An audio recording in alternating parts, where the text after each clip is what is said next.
नई नई बिजली आई। पूरे गांव वाले बहुत खुश थे। अरे वाह, अब हमारे गांव में भी बिजली आएगी, कितना मजा आएगा। हाँ हाँ भाई, क्यों नहीं। अब हमारे घरों में भी पंखा चलेगा, टीवी चलेगी, बल्ब जलेगा। वो सब तो ठीक है भाइयों, पर बिजली के तार घर घर में पहुंचाने के लिए खम्बे भी तो लगवाने पड़ेंगे। किसी ने सोचा है कि वो कहाँ से लगवाए जाएंगे हैं? अरे भाई, इतना क्या सोचना इसमें, वो खाली वीरान जगह है तो उस सड़क के पास वहीं लग जाएगा खम्बा। वहाँ से सबके घर में तार भी आसानी से पहुँच जाएंगे। क्यों भाइयों? हो बिल्कुल सही।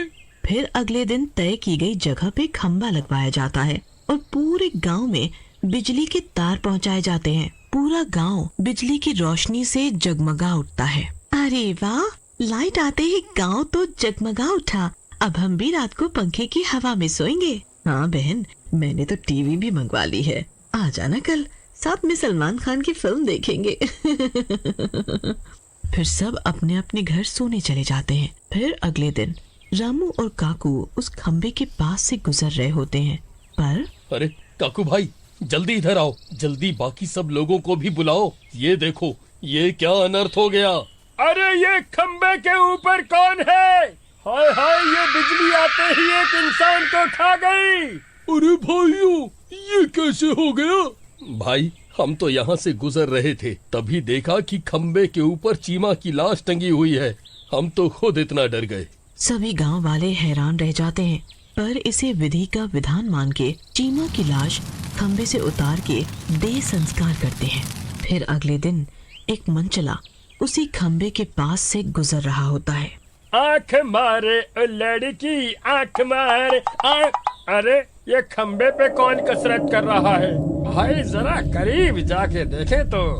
फिर जैसे ही राघव बिजली के खंबे के पास जाके देखता है, उसकी आंखें फटी की फटी रह जाती हैं।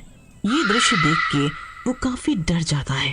अरे ये क्या, एक और लाश, ये कैसे मुमकिन है? फिर राघव सारे गांव वालों को बिजली के खंबे के पास इकट्ठा करता है। भाइयों, ये क्या हो रहा है हमारे गांव में? कल एक लाश मिली, आज फिर एक लाश खंबे के ऊपर है। भाई ये भी तो हो सकता है कि ये लोग रात को खंबे के पास आते होंगे और लापरवाही के चक्कर में बिजली के तार से चिपक गए। हाँ भाई, मुझे भी यही लगता है कि इन दोनों ने लापरवाही बरती है और बिजली से चिपक गए। फिर सब लोग मिलके उस लाश का भी अंतिम संस्कार कर देते हैं और अपने घर चले जाते हैं। पर ये क्या, ये लाश का खेल तो रोज का हो गया था। उन्हें रोज सुबह खंबे के ऊपर एक लाश मिलती। ये खौफनाक नजारा रोज सुबह देख देख के सारे गांव वाले दहशत में जीने लगे। फिर सब गांव वाले एक पंचायत लगाते हैं। भाइयों, अब तो मानो दिल में डर सा बैठ गया है, ना जाने किसका आज का दिन आखिरी हो। भाई, मुझे तो लगता है ये लापरवाही नहीं, कुछ और बात है। ये जरूर कोई जानबूझ के कर रहा है। एक एक करके सब गांव वाले मौत के घाट उतरते जा रहे हैं। अगर समय रहते हमने इसका पता नहीं लगाया तो पूरा गांव शमशान बन जाएगा। भाई, तुम कहते तो सही हो, पर कैसे पता लगाएंगे कि कौन हम सब की जान का दुश्मन है? मेरे पास एक तरकीब है, पर इसमें खतरा है तो बताना। सोच क्या रहा है? अभी कौन सा हम खतरे के बाहर हैं, थोड़ा खतरा और सही। फिर राघव सभी गांव वालों को पास बुला के उनके कान में धीरे से कुछ कहता है। समझे भाइयों? तो तय रहा आज रात का मिशन। फिर दिन में ही उस खंबे से थोड़ी दूर एक कुटिया बनवाई जाती है और फिर राघव, रामू और काकू उसी कुटिया में छुप जाते हैं। कुछ घंटों बाद रात हो जाती है। क्या भाई, अभी तक तो कुछ नजर नहीं आ रहा। तुझे लगता है कि तेरी तरकीब काम करेगी? अरे हाँ भाई, तसल्ली तो रखो, तुम बस देखते जाओ। फिर तभी आधी रात होने पर डरावनी आवाजें आने लगती हैं।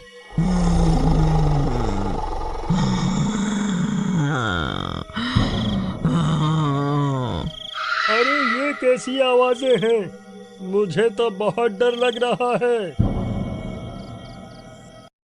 मैंने तो पहले ही कहा था कि इसमें खतरा है। भाइयों, रोज एक लाश मिलती है। अभी कौन सा कम खतरा मंडरा रहा है हमारे गांव में। अब यहाँ तक आए हैं तो पता लगा के ही जाएंगे।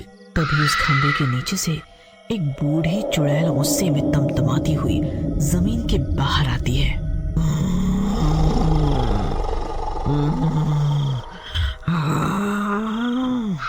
अरे चुड़ैल, ये तो सोच के परे निकली। भाइयों, मैं तो चला यहाँ से, मुझे बहुत डर लग रहा है। अरे तू पागल हो गया है क्या? देख नहीं रहा चुड़ैल कितने गुस्से में है। रुक जाओ यहीं, इस ठिकाने का उसे पता नहीं है अभी। ना भाई ना, तुम लोग ही मौत के मुंह में जाओ, मुझे नहीं मरना। काकू किसी की एक नहीं सुनता और डरते हुए उस कुटिया से बाहर निकल जाता है और अपने घर की तरफ भागने लगता है।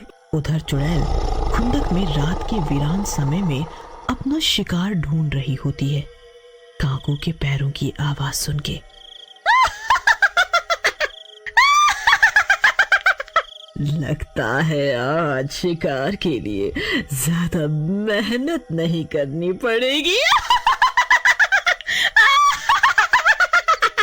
फिर चुड़ैल पैरों की आहट की दिशा में चलने लगती है और काकू तक पहुंच जाती है। चुड़ैल काकू का रास्ता रोक लेती है।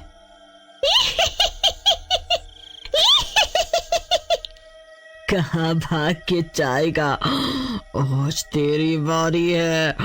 देख, तू खुद मेरे सामने आ गया। मुझे छोड़ दो, मैंने क्या बिगाड़ा है तुम्हारा? मुझे जाने दो। बिगाड़ा? बिगाड़ा तो मैंने भी नहीं है तुम्हारा। फिर तुम गांव वालों ने मुझे सोते हुए क्यों जगाया? ये आप क्या कह रही हो? हम लोगों ने क्या किया है? क्यों मार रही हो हमें?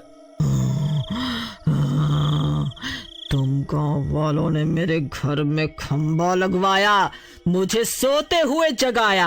अब तुम लोग नहीं बच सकते। अब सबको भुगतना पड़ेगा, सब मरेंगे सब। ये भयानक दृश्य रामू और राघव छुप के देख रहे होते हैं।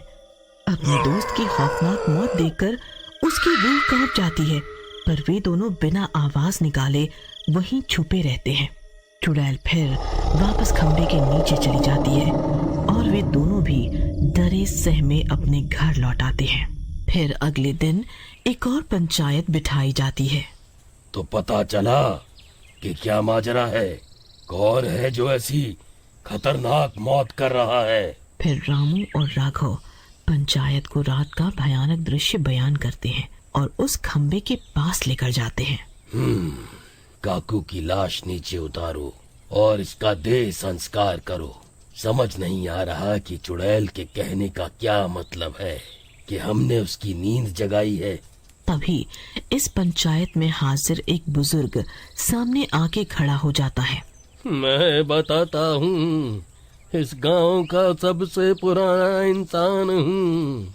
जिस जगह ये खंबा लगा हुआ है उसके नीचे बरसों पहले एक लाश को दफनाया गया था। अभी तक वो चुड़ैल यहाँ शांति से सो रही थी, पर यहाँ खंबा लगा के हमने उसे जगा दिया। अब वो अपनी तकलीफ के बदले में एक एक करके सब गांव वालों को मार रही है। तो अब क्या किया जाए?